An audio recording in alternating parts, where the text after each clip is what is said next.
Welcome back. You're still watching Breakfast Daily right here on City TV. Amazing conversation that David just had with the Children's Heart Foundation and the amazing work that they're doing. And I'm always happy to see women making such a huge impact. And so, for our personality segment today, you can imagine how excited I am. Today I have a sister, a friend, a woman who I've admired as somebody I look up to for many years. And I don't even know why we haven't spoken to her on this segment yet. You know, maybe it's because we have all the magic in our you know, right at our fingertips. But today I have Madam Eugenia Tachie-Menson with me, and I'll be telling you a little more about her. And of course, she'll be speaking a lot about what she does and who she is.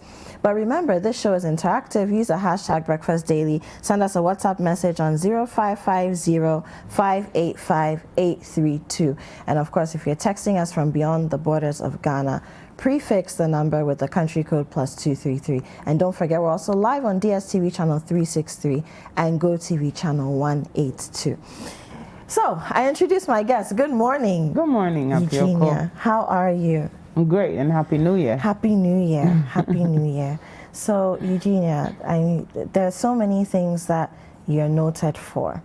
And amongst those things, the spelling bee. So for those of you who don't know, if you follow the spelling bee and all the celebrities that the Young Educators Foundation has helped to produce over the years, Eugenia is a founder of the Young Educators Foundation, and she's also the director, and she's done amazing work over time. But I want us to get to know you.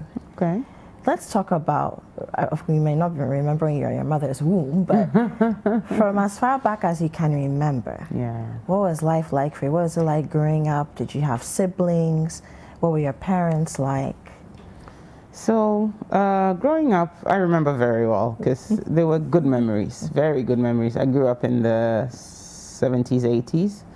And yeah, I have siblings. My parents were diplomats, so that kind of helped in our outlook. They were also pro-education, and almost to a fault. And that was where the interest for reading. Eugenia, is that you? That is me. Charlie cheeks and all. That is me. Those cheeks. That's me. I think I was about 3 months. I think. Yeah. Beautiful. That's me. And I didn't smile often. So yeah. So as I was saying, my parents are diplomats, and more so, they're pro-education. And so as we were growing up, we had what seemed to be the frills back then, but we were not raised to feel entitled. So for example, we had TV at home, but we were not allowed to watch it. The reason my parents gave back then was a distraction, and most of the programs were not meant for children anyway, or so they thought. So we read a lot of, growing up, we read a lot of magazines and books. Not because we enjoyed it, but because it was the only thing to do, you know. And after a while, you begin to enjoy it, you know, because you get used to it and you begin to enjoy it. So I did my primary school in Richchurch, and then from there I moved on to my secondary was Marley School. You have some Richchurch alumni here. David Kwekusechi is one, Vivian Kailoko is another. I think we need to have like a reunion here on top of your roof. But yeah, and so from there I went on to Marley School for my secondary education, and it was actually during my primary education that my love for language and children was birthed. So in my spare time, back then we had a lot of spare time, we didn't have technology. So in my spare time I babysat for the fun of it. I'd gather all the children in the neighborhood and you know, cook food for them. How old were you at this point? From like age 9. I started doing that from age 9. I'll put some on my back. You know, we do it tied with a cloth. Small girl responsible. Very responsible, you know. So I was a matriarchal person, a girl at a very young age. I think I got that a bit from my mom. She was always making me responsible for even my older siblings. And so so as I say, so it was in primary school that I nurtured that interest, and I enjoy the company of young people. Back then, they always made me laugh, you know. They always made me forget my problems, because you know how, I don't want to say, people say children are mean. I won't say children are mean. Children are a reflection of what society or what environment they grow in. So children hear let's say children hear their parents talk about another family and say maybe this family is such and such. So if they know, if the children who hear know the children of this other family, then they repeat what they've heard. Because they're also honest. Yes, they're honest. That's the thing. So I don't really think children are mean. They're just repeating what they've heard. So I tended not to enjoy the company of my contemporaries. I prefer to be with children because they are innocent. If they like you, they like you. If they don't, you can tell. So I went on to secondary school, still nurturing my interest for, and again, it was in secondary school that my love for reading became extra relevant because everything you did in secondary school had to do with reading. And so it was easy. I knew I was going to be an art student.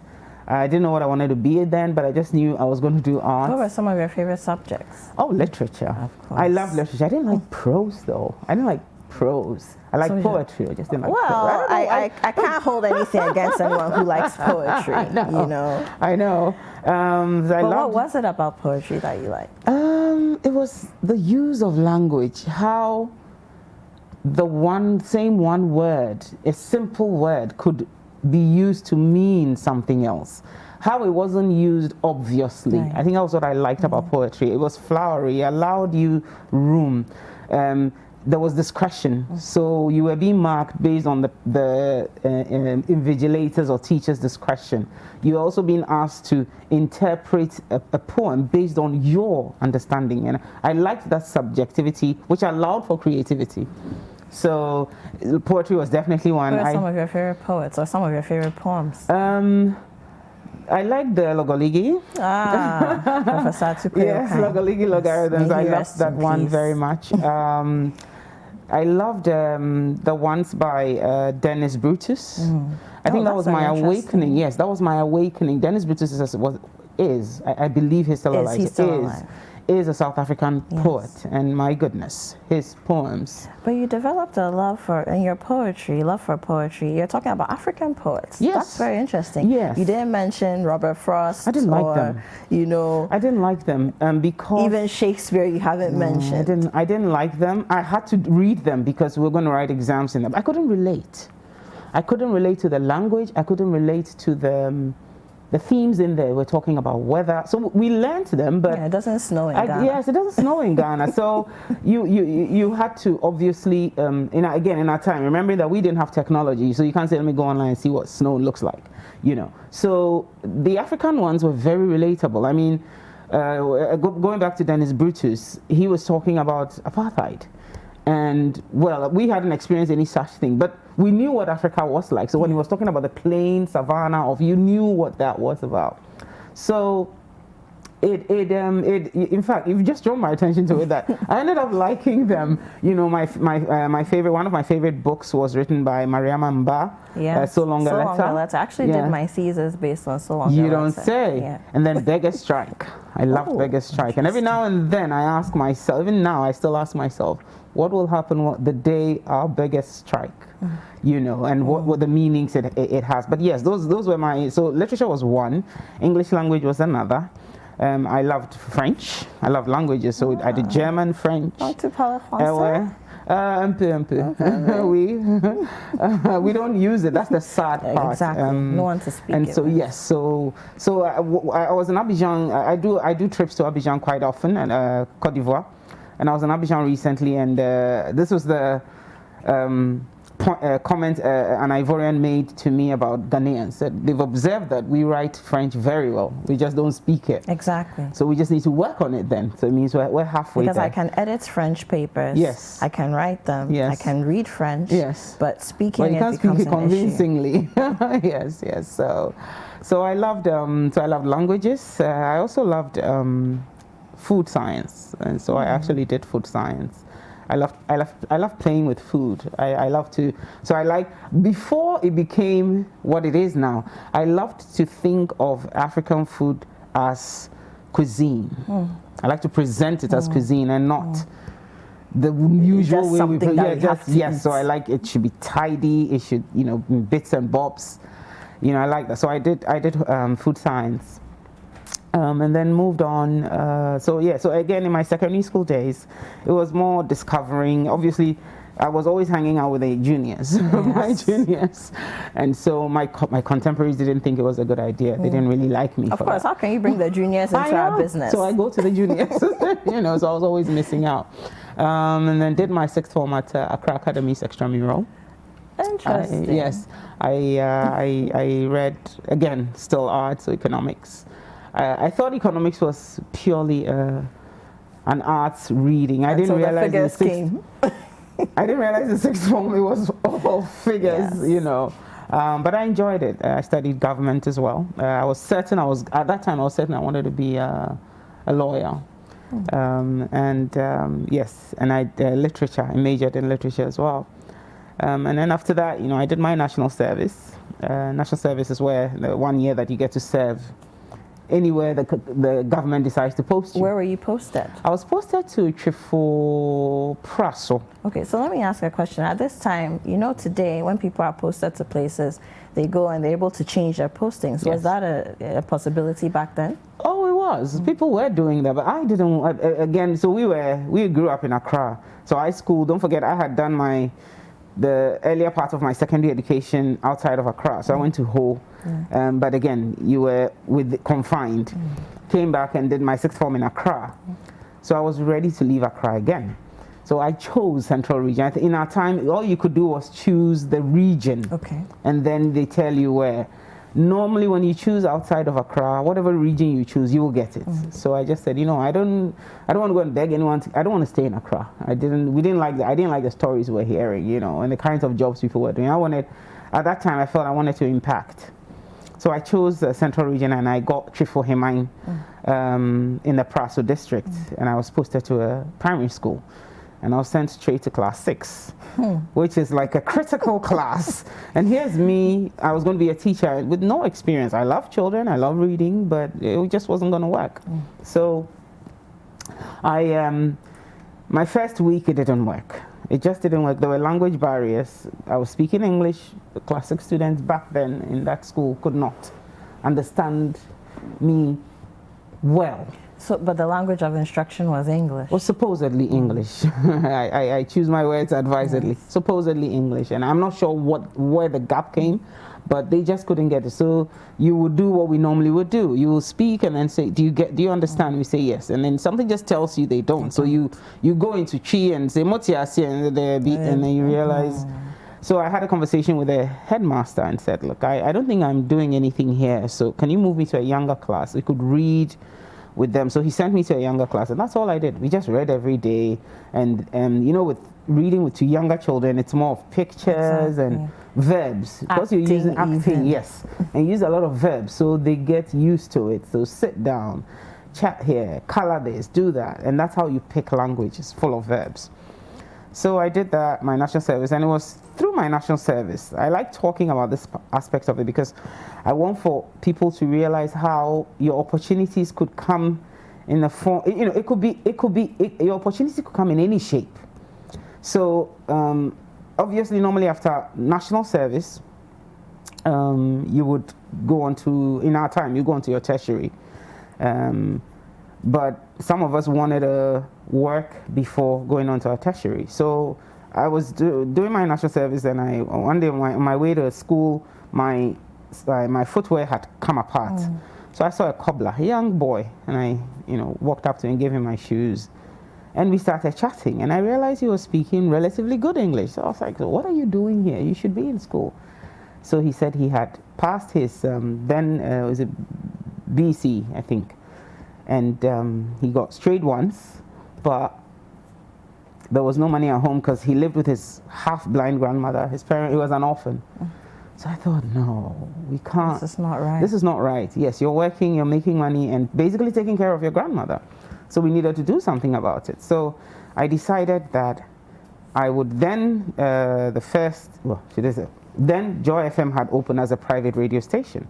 So I said, I'll come down to Accra and so this is in the mid-90s. Mid-90s, and do and come and, as it were, plead our case that he wanted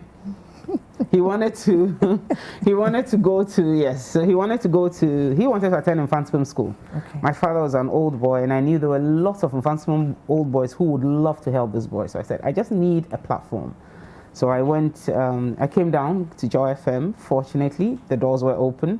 I did the interview, and that was it. He got into the school, and he got scholarship for the 3 years he was in school. But as I was walking out, the business development manager called me. He was then Maxwell Ansa, and he said, "Would you like to work here?" I was like, "Oh my goodness, are you asking me this?" But I had to finish my national service.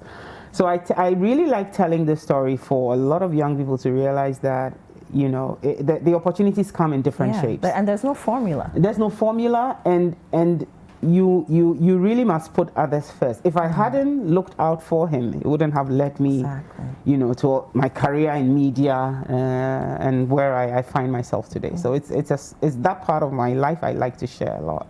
So let's talk about your days at Joy FM. Okay. When you went, were you put on air right away, or you did some backroom stuff? How did it work? Right. So when I was asked if I could work there, and I said, sure, I'd love to, but I had to finish my national service. So I finished and I came back. And when I came back, the terms were different. It's like, well, you've got to work with us for about 6 months with no pay. It's like, sure, I'll do it. Because I wanted it. How many young people would do that today? I'm not sure. It gets worse. So guess what? I was living about 6 miles away from Joy FM. By this time, I had lost my father. So my mother was a single parent, a civil servant as well, wasn't making a lot of money. And I really didn't want to be her responsibility. So guess what? I would wake up early in the morning. When I say early, I mean real early, like 3, get ready by 4, walk from my house to Joy FM, 6 miles, get to Joy FM looking sweaty, have a change of clothes. So I would actually wear my sports attire so it would look like I'm going for a walk. So I was one of the skinniest girls back then. Or let me say fittest, maybe fittest.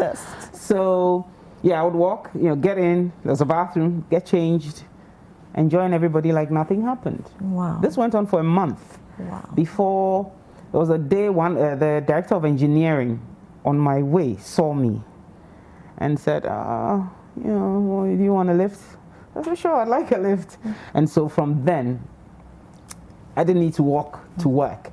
Back home, normally, because when you come in, you may get an allowance because you had to go someplace. I'll get money to take me back. And by the 3rd month, I had proven myself, and so I was put on a salary. Again, if I had decided, no, 6 months, I'm not going to do it. It's how will I take care of myself? I just said, I'll do it. I've got legs. I'll walk, you know. And so I started I did a lot. And it was a news station, so you would know how it is. You do everything. You were available. I think the only thing I didn't do was edit news and maybe handle the airtime traffic, but I did everything else. Or maybe I didn't do security. Let me be careful. But everything within. So I went on air eventually, but by then I'd gone back to school, which was Institute of Journalism, majoring in journalism. I always said I didn't want to do journalism. Why not? Because for me the definition of a journalist was someone who's always doing that, and I said that's not me. That's not my definition of the impact I wanted to have. I want to work with children, and so I didn't see how that was then. I didn't see how. So actually, when I was offered journalism for the first year at GIJ, I turned it down and I didn't go back to school. Wow. And then my then boss, Chrissy Chim, said, if you don't go back, we're going to fire you. So I went back to GIJ. Yes, you have to go back to school because obviously I just finished they're giving you an opportunity. Yes. So yes. Professional enhancement is also important for the company. It's very important. Yes. So the second year I went back to GIJ and I said, please, I want to do PR because it was either journalism. That's because for what I wanted to do, I understood that was what it was, and they said no. Journalism is still what's available. Take it or leave it. I took it this time because my job was on the line. Again, the lesson I learned was that years down the line, I'm using my journalism skills in the work that I do. I know how to talk to journalists. Exactly. I know how to put together a press release. I know how to behave at a press conference, you know. Now, let's talk about some of the highlights. I mean, after Joy, I'd like to know what led you to leave Joy, you know, but some of the highlights. I think the first time I properly met you was summer in 2014. Okay. And at that point, you were up for nomination for the Visco Yes. Women's Ambassador. Yes. You know, and I thought, oh my goodness, I finally get to meet this woman, because I had been teaching, and by then I had come to City, and we'd heard about the spelling bee. I mean, when we were in school, I went to Northridge, we knew about the spelling bee, and now you're meeting the woman who personifies the spelling bee. But what were the emotions that you went through? So from the time you left Joy to that point. So I went on a hiatus when I left Joy. There was a time in my life I wasn't sure what I wanted to do. So I left town. I left the country. How old were you at this point? I was in the late 20s. Okay. Late 20s. I think I was burnt out is what it was. We had put in so much, you know, so I was burnt out. Took like a 2-year hiatus. And by the second year I knew what I wanted to do. I wanted to go back to school. I wanted to major in communications, because I realized it had become my strength, whether I liked it or not. I didn't know what I was going to do with it, but so I was in the US, so I left for the UK. And it was when I got to the UK that I got my awakening that I could do something with children using communication or for PR tools, which is events. You know, so I was there and I chanced upon I was watching TV one day and I chanced upon the script spelling bee.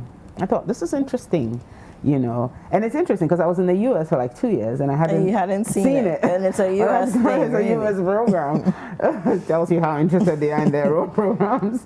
So it was when I got to the UK that I saw it and I thought, oh, this is interesting. And I noticed it was open to children in English-speaking countries around the world. So I said, so why is Ghana not there? I mean, if it was football, we'll be there.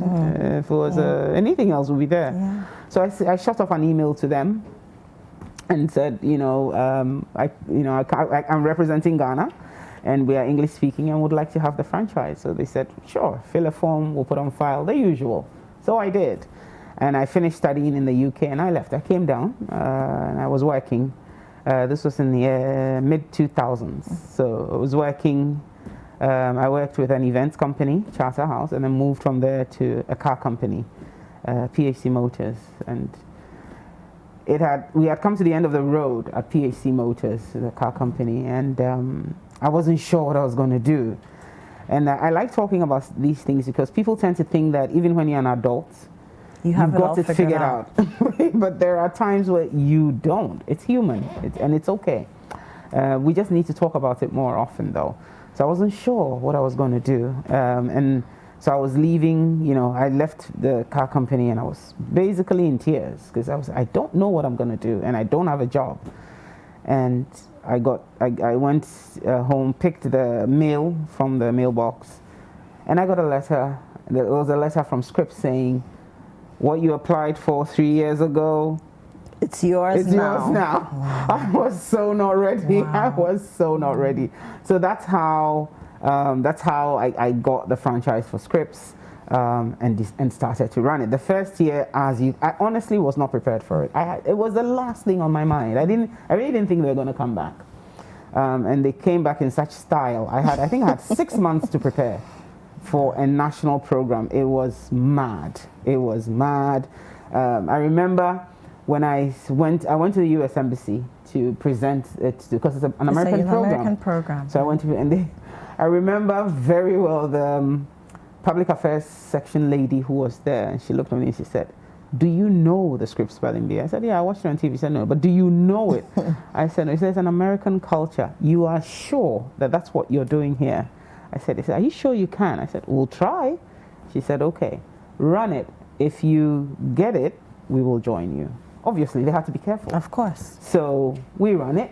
And after the first year, they said, sure, you did a good job. So they joined and have been with us since. So, since then, but the focus for me, what I like about the program is that it celebrates children to begin with. And I had seen that, before the spelling bee, there was not enough platforms. We had Kidder Fest and that sort of thing. Was like it was it was once a year. When I say celebrate children's brilliance. So creatively in the arts, yes, there was Kidder Fest. But how about education-wise? Nothing. And how do we make it fun? There's all these fun competitions in the US in particular. There's National Geographic competition. Everything is a competition. There are reading competitions. They're reading competitions. You can win free pizzas. Yes, and all that. this and that. But we didn't have any such thing. And I thought that it probably was also the reason our children were not enjoying reading, because for them there was no reward. I would rather do something else that brings about reward. So for me, that was the first thing that attracted me to the program. The second thing was the fact that it was creatively getting children to enjoy reading and understand how to use words. What I've come to learn in my 14 years experience with the Bee is that, like we say in Ghana, it's not about using big words. It can be the everyday words. But it is how you use it effectively. So it basically promotes effective communication. So I've always used this example. You know how Bernard of your radio station has this expression where you are a big man? Yes. Okay? In Ghana, if you say that, that's fine. But if you said that elsewhere, nobody will understand. Or you could be offending somebody. So what this program does is it begins to open up to the child the options of using same words or similar words to communicate effectively. Finally, they get to understand why the English language behaves the way it does. We keep saying, oh, English doesn't make sense. It does. There's a method to it. There is. In fact, I won't say there's a method, or I won't limit it to there's a science to it. Absolutely. And once you learn that science, there's a science to everything. Once you learn it, it begins to make sense. If you understand that the English language was borrowed from other languages, so on its own, it's not a language, it's borrowed. So it's like a cocktail. Yeah. So then that's why it behaves the way it does. So enough as in ENOUGH, has a full sound at the end, but it spells with a GH. But then you have plow, PLOUGH. Why is that?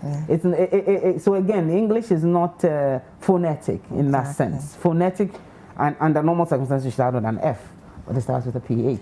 So this is what we take our children and our teachers through as well, to understand how it works, to make for better comprehension and communication. Okay, so Eugenia, let's talk about, there have been so many successes over the years with the spelling bee, but let's talk about the last year. Yeah. What has the pandemic done to all the good work that and the successes that you've managed to chalk over the years?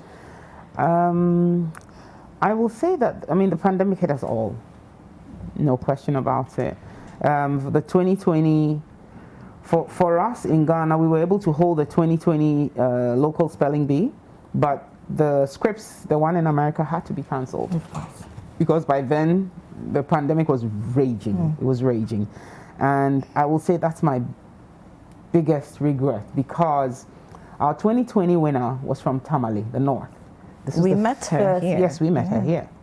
This is the first time someone from a community that's normally not considered to be able to do this good had won. She won not even on her turf. She won in the Asante land, Asante Kumasi. Yes, Apostle Tumfo hosted us. Yes. So it was historic in all senses of the word. She was hosted also by the Vice President, Baumia, and he saw her off, gave her his best wishes, his blessings, only to have it cancelled. It did shatter all of us. It shattered all of us. And I'll say that will be the one thing that was a dampener for us, for the Bee in 2020. But you found a way to be innovative. We did. So let's talk about this new docu-series. Yes, we did. So and it's something that I personally had been pushing for 2 years now, that I thought we should go virtual. Why? We wanted to be able to access, or we wanted more children all over the country to be able to access the program. We're not able to move everywhere, but if there are children out there who've heard about the program and want to be able to do it, we should be able to facilitate it. So what the pandemic really did was facilitate that process for us. So basically, we had to move everything online. Normally, we would go to schools and communities and train children and whatever, Now it's all online. Again, the idea was that for children, we actually do get inquiries from the continent, from the sub-region. We have children from Nigeria, Kenya. That's brilliant. Yes, who want to be a part of the program. And so the only way is going virtual. So we created a TV docu-series, which was basically meant to promote resilience. We wanted to show how even within such challenging times where everybody is thinking our children are the weakest chain in the link, how resilient they've become. So we spoke to children who are from a deaf school who participated in a competition. We spoke to a boy who I think for 3 years now has been trying to join the competition, and now that it's gone online, he's got the opportunity. Talk about silver linings. Yes. We spoke to other children, who have been able to cope with learning online and the benefits that has come with it. They've learned how to use the computer better, so it just sped up the learning process. Okay, so let's talk about this. We're going to be airing it on City TV, and I'm so happy that management has agreed to do this, and we're starting tomorrow, the 16th of January 2021. What are some of the things that we should expect to see? Oh, I'm telling you, you will see resilience. You will and we need a lot of that. We at need this a point. lot of that, and I'm happy that you're seeing what you will see will be children showing it to you. You will see grit. You'll see determination. Most of all, you'll see the brilliance of our children, displaying their intellect for all of us to see within a year that we thought wasn't possible for them to do so. Brilliant. Eugenia, thank you so much for joining us. Thank you for all the great work that you've done for Ghana, for Ghana's children, and we wish you all the best in your endeavors. We wish you strength and resilience to keep powering through. And for those of you who are watching, we're going to start airing the Spelling Bee docu-series tomorrow on City TV. It's a 3-part series. So we'll start tomorrow, the 16th of January, and we'll end on the 31st of January. 3 p.m. Don't miss it, right here on City TV. And there's a repeat on Sunday at 10 a.m. So we'll go for a break, and of course we'll show you what the docu-series looks like. We have a short advert that can give you some more information about